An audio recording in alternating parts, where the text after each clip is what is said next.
So ఇప్పుడు మీరు last 15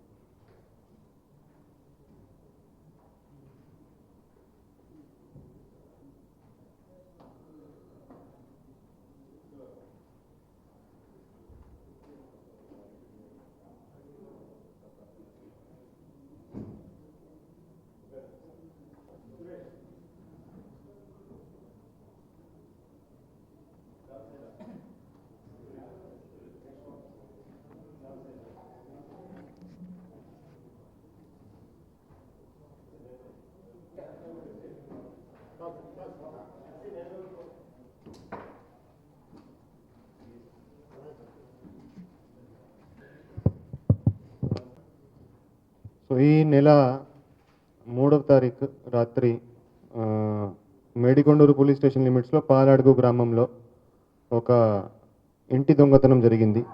so ఆమతి Veeraiah అనే అతను కంప్లైంట్ ఇచ్చారు. రాత్రి వాళ్ళు వాళ్ళ ఇంటిని లాక్ చేసుకొని బయట ఇంటి ఎదుట రేకుల గదిలో పడుకున్నారు. వాళ్ళు లేని సమయంలో కొంతమంది ఇంట్లోకి దూరి బయట లాక్ బ్రేక్ చేసి లోపల బీరువా బ్రేక్ చేసి దొంగతనం చేయడం జరిగింది. దొంగతనంలో 86 గ్రామ్స్ గోల్డ్, 150 గ్రామ్స్ వెండి అండ్ 40,000 క్యాష్ పోయినట్టు వాళ్ళు కంప్లైంట్ ఇచ్చారు. సో దీని మీద క్రైమ్ నెంబర్ 301/25 మేడికొండూరు పిఎస్లో రిజిస్టర్ చేయడం జరిగింది. సో ఈ కేసును ఒక సవాల్గా తీసుకొని చాలా ప్రతిష్టాత్మకంగా దీని మీద ఇన్వెస్టిగేషన్ చేయడం జరిగింది.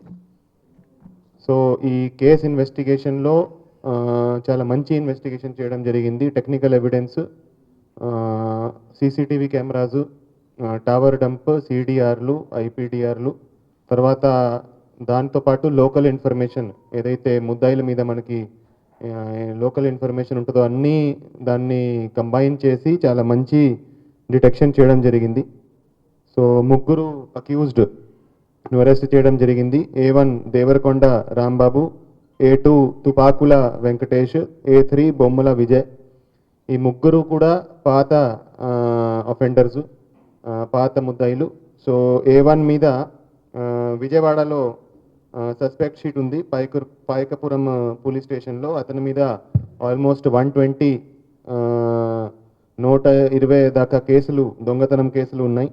అతని మీద పేదక కానీ, కొత్తపేట, నల్లపాడు, ప్రతిపాడు, మంగళగిరి అన్ని స్టేషన్స్లో కేసెస్ ఉన్నాయి. అదేవిధంగా తుపాకుల వెంకటేష్, అతని మీద చిలుకలూరిపేట టౌన్ పిఎస్లో అతని మీద సస్పెక్ట్ షీట్ ఉంది.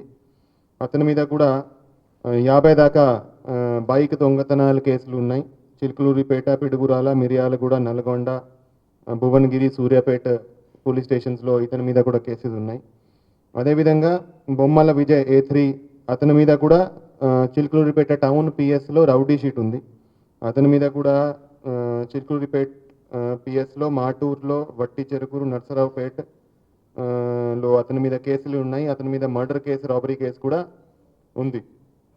సో వీళ్ళు ముగ్గురు కూడా జైల్లో కలిశారు. ఎప్పుడైతే వీళ్ళు జైల్లో ఉన్నారో వాళ్ళకి పరిచయం అయింది. తర్వాత A3 ఎవరైతే ఉన్నాడో బొమ్మల విజయ్, వాళ్ళ ఇద్దరిని ఒక రూమ్ ఇచ్చి అక్కడ పెట్టుకుని వాళ్ళతో అఫెన్స్లు చేపిస్తున్నాడు.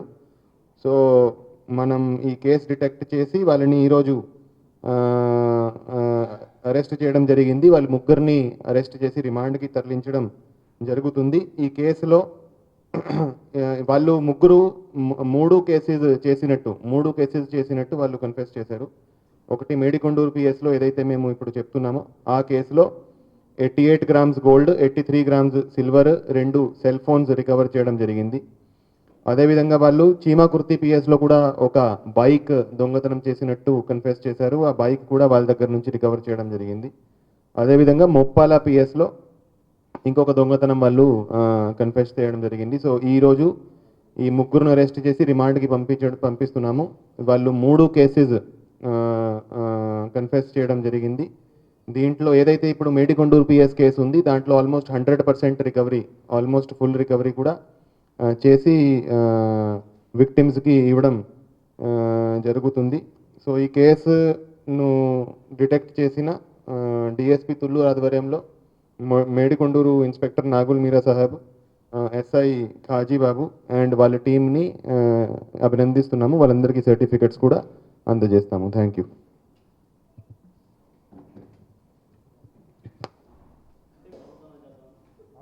వాళ్ళు ఒకే చోట ఉంటున్నారు, ఒక రూమ్లో ఉంటున్నారు. A3 వాళ్ళకి రూమ్ పెట్టించాడు. A3 A1 A2ని అక్కడ ఉంచుకొని వాళ్ళతో దొంగతనాలు చేపిస్తున్నాడు.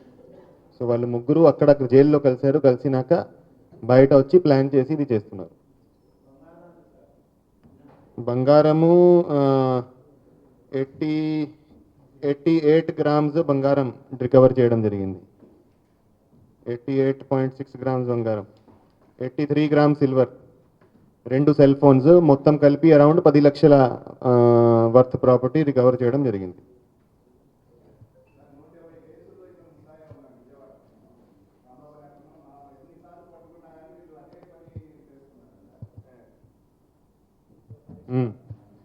సో అదే ఇప్పుడు వాళ్ళ మీద షీట్ ఎక్కడైతే ఉందో, షీట్ విజయవాడలో ఉంది.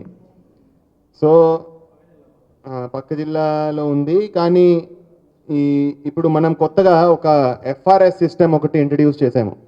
సో ఏదైతే మనకి కెమెరాస్ ఉన్నాయో, CCTV కెమెరాస్, దాంట్లో పాత దొంగలు ఎవరైనా అక్కడ ఆ కెమెరాల్లో కనపడితే ఫేస్ రికగ్నిషన్ కూడా అవుతుంది. సో పాత దొంగలు ఏమైనా తిరుగుతున్నారు అనేది మనకి అలర్ట్ వస్తుంది. సో దాంతో మనకి స్టేట్ వైడ్ ఎవరైతే ఇప్పుడు పక్క జిల్లాలో ఉన్న అఫెండర్స్ కూడా వాళ్ళ గురించి మనకి తెలియదు. పక్క జిల్లాలో ఎవరైతే ఉంటారో వాళ్ళకి షీట్స్ పక్క జిల్లాలో ఉంటాయో వేరే జిల్లాలో ఉంటాయో అది మనకి తెలియవు. కానీ వాళ్ళను ఇప్పుడు FRS సిస్టమ్ ద్వారా, అది స్టేట్ డేటాబేస్ కాబట్టి మనకి కూడా దానికి సంబంధించి అలర్ట్స్ వస్తాయి. సో దాంతో మనకి ఇట్లాంటి జరగకుండా ఉండేదానికి అవకాశం ఉంటుంది. ఓకే, దృష్టి సారించలేదనేది మనం అది చెప్పడం తప్పు. కానీ టాస్క్ ఫోర్స్కి కొన్ని ప్రయారిటీస్ ఉంటాయి.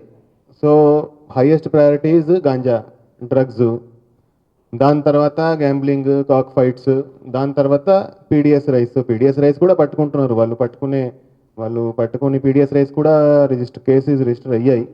కానీ it is not on our top priority. So PDS rice మీద పోలీస్ డిపార్ట్మెంట్కి ఒక రోల్ ఉంది, దాంతోపాటు సివిల్ సప్లైస్ డిపార్ట్మెంట్కి మెయిన్ రోల్ ఉంటుంది PDS రైస్ మీద. సో ఇప్పుడు PDS రైస్ అనేది ఆ PDS రైస్ అయినా లేకపోతే వేరే రైస్ అయినా కూడా వాళ్ళని పిలిపించి మేము సర్టిఫికేషన్ తీసుకోవాల్సి ఉంటుంది. So PDS rice is not our main focus. Task force PDS rice కోసం పెట్టింది కాదు.